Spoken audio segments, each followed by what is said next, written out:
Thank you for tuning in to Koppen with Comic. I'm Brian Koppen, and we're here with comic Rosa Escandón.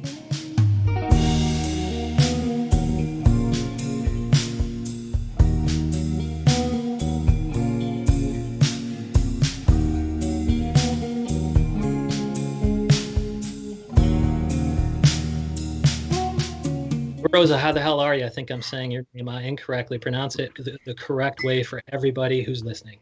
It's Rosa Escandón. I think you were correct. I think you got it close enough. I doubted myself so much. I was like, I'm not going to try it a second time. I thought I was like, maybe I nailed it, but maybe I'm just going to colossally fail. And where can people find you do stand-up comedy on stage in New York City when stuff opens back up? And where are they going to find you in the meantime with online comedy?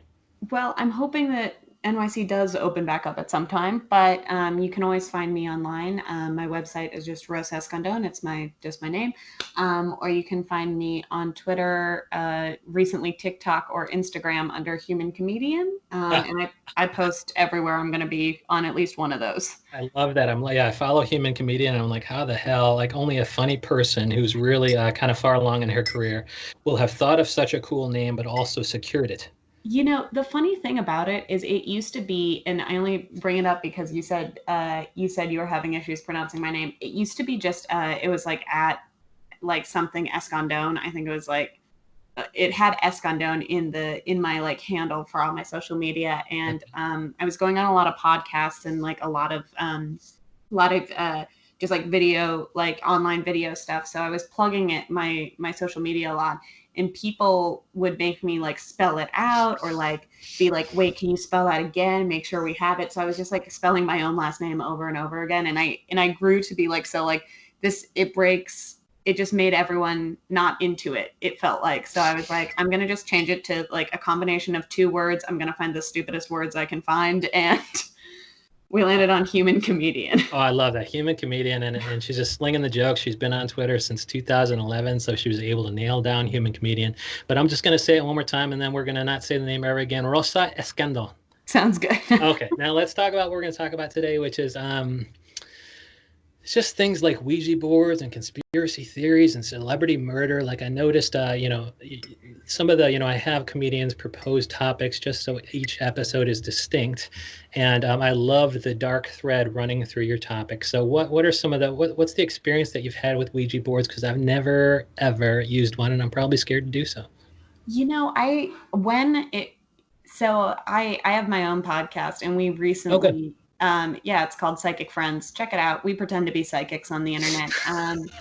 But we recently, me and my awesome co-host Dash, we decided to do like a Ouija board experiment. And I bought a Ouija board for it, and it didn't work because I truly don't believe they work. Okay. Dash, very superstitious. They were like 100% they work. This is going to be spooky. So I have one in my house now, and I've like, it's just in my living room, and I look at it every day, and I'm like, should I do a Ouija board? I think it's the quarantine talking. It's like, should I do one Ouija board? And I don't think it's never worked for me. I've always wanted it to work. I do believe in ghosts. Okay. Like, and I get made fun of a lot for that, but I totally believe in ghosts and even like had a ghost encounter. I just think that like a toy made by, I believe, Hasbro is not going to be the way to get your ghost encounter. I don't know if I were a ghost and I needed to communicate with Rosa, I would totally use the Ouija board, right? I mean, You think? is there a difference between the spirits you're summoning in Ouija board or the ghost that you do believe in? It's just you just don't think the Hasbro toy is going to be the way that it's done. Yeah, I don't think if a ghost wanted to find me, they would go through like or I'd like them to just like be a little bit more fun with it, like a ghost could go through Monopoly or something, just to like shake it up, be a little unexpected. And are you able to talk about your ghost encounter?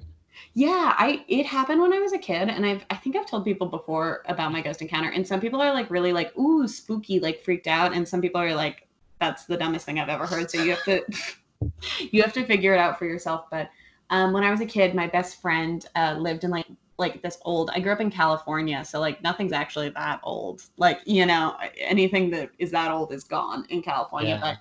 But she lived in like a pretty old for the state house, and when I was a kid, I had always these like I had multiple times these like very specific dreams in the house of like an old lady in a rocking chair in it. And I found out years later that like they had bought, the only reason they were able to afford the house was because someone died in it.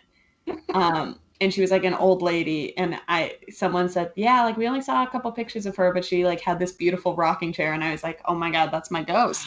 I think it's my ghost. I just love it that bargain hunters are the ones who are subjecting kids to ghost encounters. Oh, always. And I didn't grow up super rich. I mean, no one in my immediate circle of friends were like that well off, you know? Right. So I think there was a lot of like possibly ghost bargain hunters in, you know, people's parents around me, because, you know, it's California real estate. If it's haunted, like that's probably the best way to get some money off.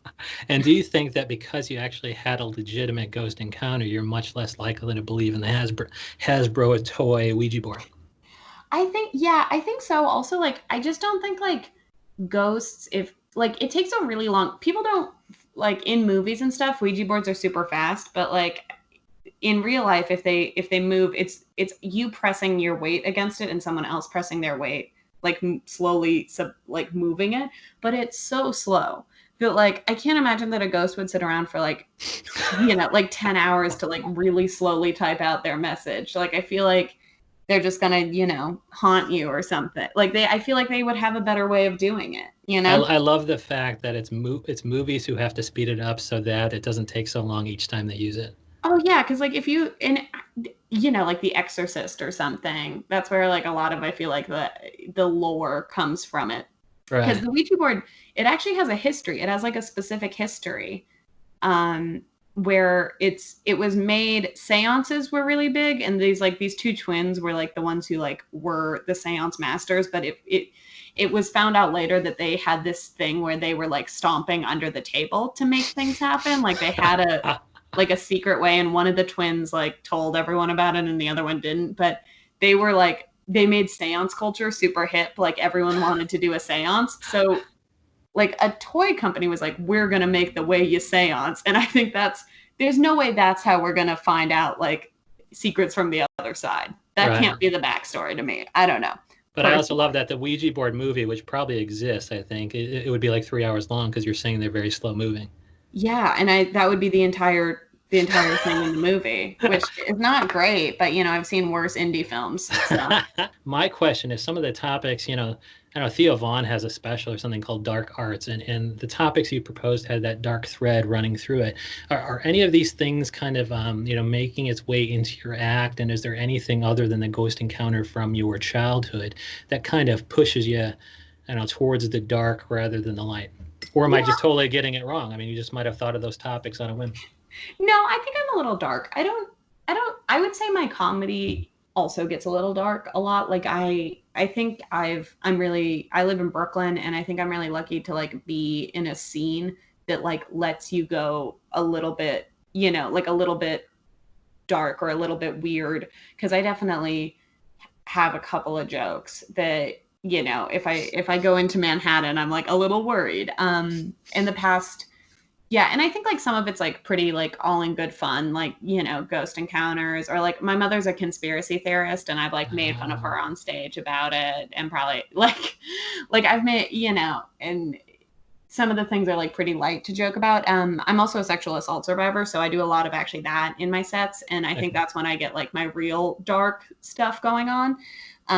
Because, you know, I've noticed that like if you want to like joke about like scary movies or like true crime, like audiences are pretty easy on your side. And like honestly, I do joke about those things. So like, and I've had audiences that have kind of like shied away, like, ooh, that's, you know, too much. And how do you make it kind of, you know, keeping in mind that there might be certain people in your audience that have also experienced the same thing and might not want to be reminded of it as at a comedy show? How do you kind of make sure that it's broached in a way where people are ready for it, receptive to it, and ready to laugh at it? You know, I think part of it, and I've talked a little about this before, but I think a lot of people assume that people don't want to hear that stuff on stage, and you get people who aren't ready to laugh. But I've noticed that, at least for me, and maybe it's the type of jokes I do about it, which are, I always make sure that I'm like punching up, that it's about society, that, you know, like that it's not, that is not too graphic. I'm very careful about the types of jokes that I put into my set, especially over like sensitive topics. But I've noticed that a lot of people are just really supportive if they're a survivor of like sexual assault or domestic abuse themselves. They want to see others doing well and others being able to talk about it. And so I've noticed that like people who've had those experiences are usually my biggest fans or like my biggest supporters. And I was worried really, especially when I started, that like they were going to be my biggest detractors. And I think what I found out is like actually my detractors are just people who would rather not think that this stuff happens. And those are the people you don't want coming to your shows anyway. Yeah. Or, like I always say like, if you're not ready to be on my side about it, like I want to go back through your history and see what other jokes you've laughed at. Cause like I've noticed that a lot of the people who are like, she can't say that, are like also people who laugh at like dead baby jokes. So I'm like, listen, you don't have the moral high ground here anymore. It's fine. Like, I don't need you if that's what it is. And are you also working with Infinite Sketch? Yeah, that's my sketch group. I guess I should have plugged them up at the top. I'm a writer and actress for them, and we're usually at the Pit. However, we're doing all online content right now, which has been really, obviously I think everyone who's still doing content, it's all online, but it's been an interesting way of like switching. We do new sketches every Monday, and then sometimes other sketches during the week. So just pushing yourself to, figure out, well, how do we do video sketches when only two members of the group live with each other and the rest of us live very far apart and none of us like have a ton of video experience. And like, I guess that's kind of been like an interesting new challenge. Yeah. And what have you kind of settled on? It's not, I think Matt Storrs and Ganesh Nair are former guests, and are they in Infinite Sketch right now, or have they been? Ganesh is one of our writers, and he's great. I love him. And then Matt and his girlfriend Hattie are actually both actors and writers on the team too. So kind of how do you guys, I suppose it's the writing first and then deciding who's going to end up, like, is every performer, rather than writer, is every performer necessarily in each sketch? Or is it more some people are left out depending on who the characters are in the sketch? Yeah, certainly. I mean, we have, I think, altogether like 10 people in the group. We're a really big group.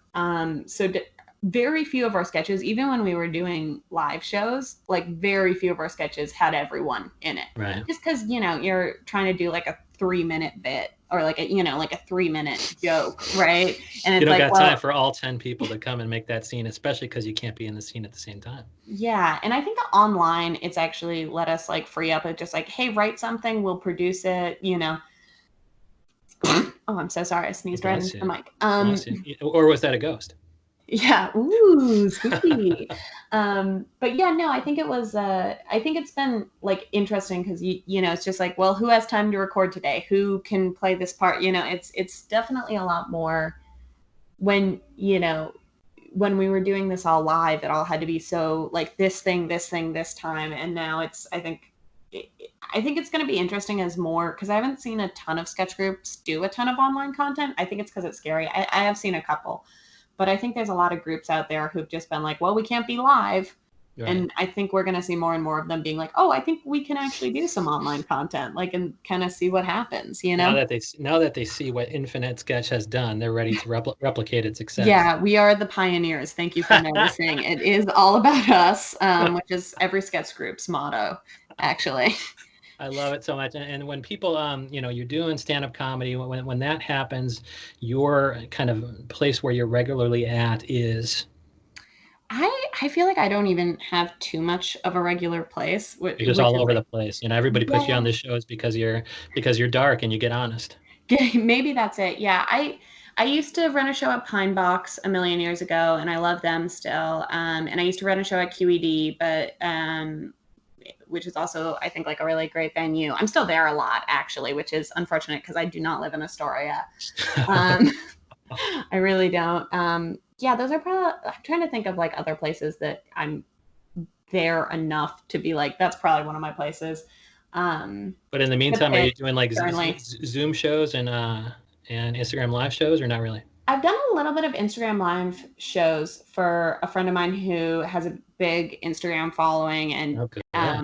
and does comedy, which was kind of fun just to like, she's not like, she's known mostly as a porn star, but she's a great comedian. And so it Oh, was like a good. little interesting to see the kind of the shakeout of like, well, what kind of audience is going to be here? But I've done a couple of those and they've been fun. I haven't done a ton of other live shows. I think it's just honestly, I have not, one, I don't know how to ask. I think I've had this issue throughout my entire career of like asking to be on shows is like Okay. my worst nightmare. I'm very bad at it. I hate doing it. But it's almost like so much skill, and you have to as a comedian, especially when you're starting out. But Right. you know, and I've been able not to do it that much for like the last year. I've been able to just kind of like coast on like, oh, you'll find me. But Good.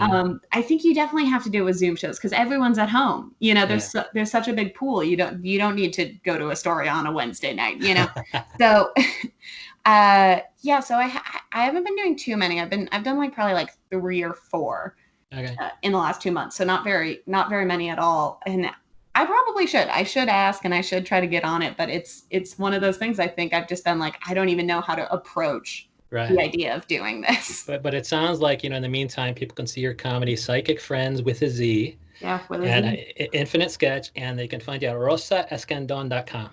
Yeah, that's you can find me. Sounds great. Thank you so much, Rosa. Yeah, and I hope you have a great rest of your day.